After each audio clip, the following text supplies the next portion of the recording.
Horror story.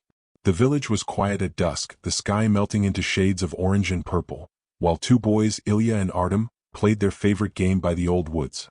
They always chose this time, when the light was fading and shadows grew long across the ground, because it felt just a little bit dangerous. Not many dared venture too close to the forest after dark. Stories of strange occurrences and disappearances whispered among the villagers. But Ilya and Artem found excitement in it, daring each other to come closer to the tree line, to step just a bit further into the unknown. At 12 years old, they were inseparable, constantly teasing each other with made-up stories of the strange figures they imagined lurking just beyond the trees. They'd spent nearly every evening together, laughing, daring, scaring each other until the fading sunlight forced them to head back. The air always grew colder as they approached the woods, the wind carrying unfamiliar sounds that the boys would laugh off as owls or the occasional fox. Still, deep down they both felt it, something unsettling about that place. But admitting it to each other would spoil the fun. "Bet you won't go 5 steps past that oak tree," Artem challenged, his grin wide, though his eyes held a glint of unease. Ilya narrowed his eyes, trying to appear braver than he felt. "Only 5? I'll do 10. Watch me." The oak tree marked the boundary where the trees began to thicken, casting the area into near darkness even while the sky above still held traces of daylight. As Ilya stepped closer, Artem watched with a mixture of amusement and worry.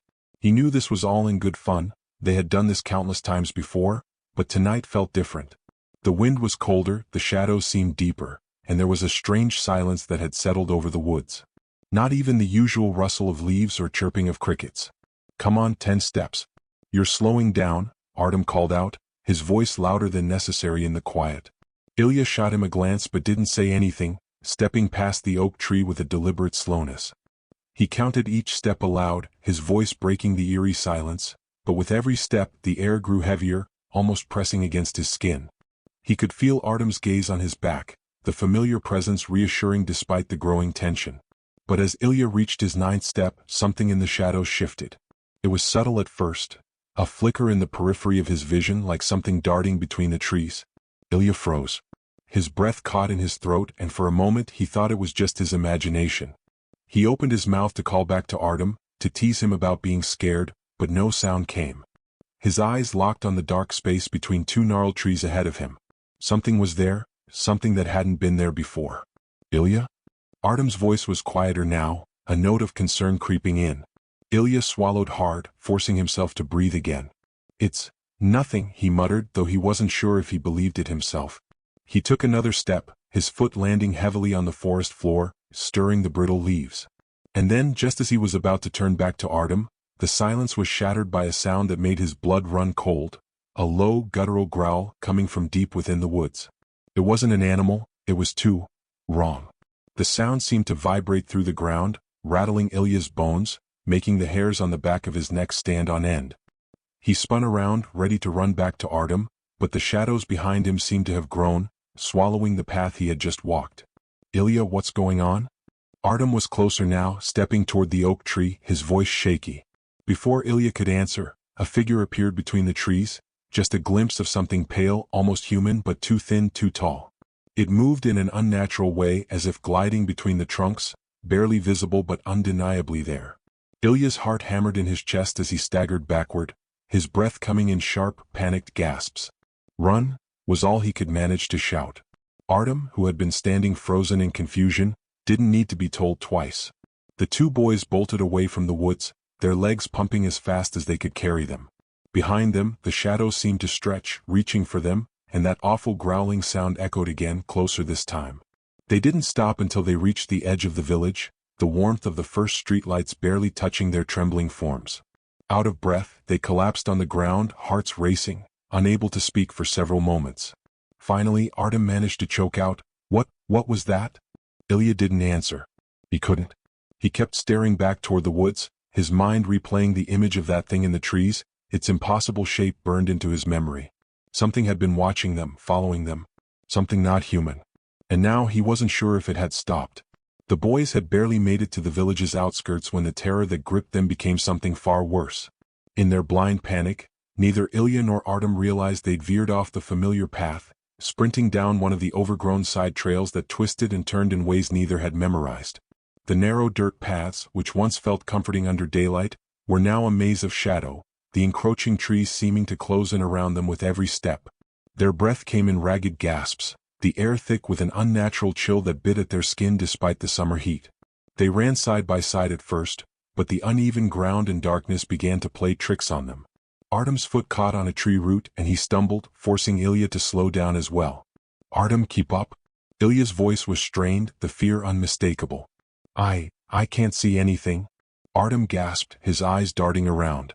It was as if the village lights they had been heading toward were swallowed by the night. The woods had changed, growing darker, more unfamiliar. He could hear Ilya's labored breathing beside him, but there was something else. Something moving behind them, something quick and unnatural, slipping between the trees, too fast for his eyes to catch but always just on the edge of hearing.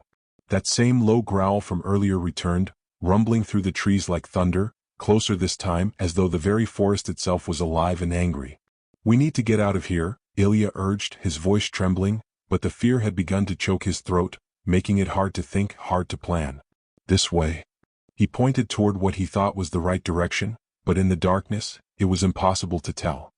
His instincts screamed at him to run faster, but his legs felt heavy, weighed down by exhaustion and terror. Artem followed blindly, his heart pounding so hard it felt like it might burst.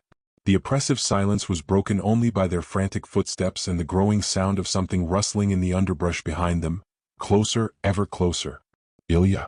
Artem called, his voice nearly cracking as panic overtook him. He could barely make out his friend's silhouette, now just a few paces ahead.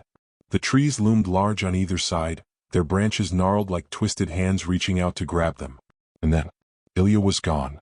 At first, Artem didn't register it.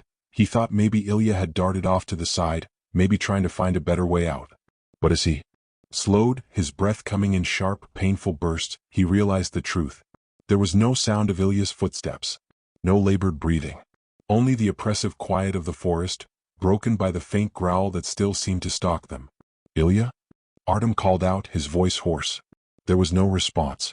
He turned in circles, disoriented, scanning the darkness. "Ilya!" He shouted again, louder this time. Nothing. The realization struck him like ice water down his spine. Ilya had vanished. One moment he was right there, running ahead, and the next swallowed by the darkness. Artem's heart thudded painfully in his chest as he stood frozen, his eyes desperately searching the black void around him. His mouth went dry. "This can't be real," he muttered under his breath. His mind raced, trying to make sense of what had just happened. Did Ilya fall? Was he hiding? But no. There hadn't been a sound, not even a cry for help. And then the rustling came again from behind. Artem's breath hitched as he turned, his eyes widening in horror. There, emerging from the shadows between the trees, was a figure. At first it was hard to make out, too tall, too thin, its shape barely human, more like a distortion of what a person should be. The figure moved with an eerie grace, almost floating toward him, its limbs unnaturally long, its head tilting at an impossible angle. Artem's stomach twisted with dread as he realized something glinted in its hand, something sharp, reflecting the faint light of the moon as it pierced through the canopy. It was too dark to tell what it was, but the threat was unmistakable. The figure stopped, lingering just beyond where Artem stood frozen, as if taunting him, waiting for him to make the first move. His legs trembled, but they refused to carry him any further. All he could do was stare, his mind screaming at him to run, but his body locked in place. The figure raised its arms slowly, the sharp object catching the dim light again. Artem's mind was a whirl of confusion and terror, unable to understand what was happening. Where was Ilya? What was this thing? Suddenly the figure lunged. Artem barely had time to react. He spun around, trying to bolt in the opposite direction, but it was too late. He felt a cold, sharp pressure on his back as the world tilted violently. His legs gave out from under him, sending him crashing to the forest floor. The last thing he saw before everything went black was the figure looming over him, its face, a face he now realized was eerily similar to Ilya's, twisted into something monstrous, its features distorted in the moonlight. Then there was nothing. Just darkness. In the days that followed, the village grew restless. The boys never returned that night. Their families searched the woods, calling their names until their voices were hoarse, but the forest remained silent, offering no clues, no answers. Eventually, the search parties gave up, accepting what they feared most, that the forest had taken Ilya and Artem as it had others before them. And the whispers began again. The stories of the woods, of the figures that lurked there, waiting for the next soul foolish enough to venture too close. But no one ever spoke of what truly haunted the village, the fear that whatever had taken Ilya and Artem was still out there watching, waiting for the next unlucky pair to stray too far into the dark.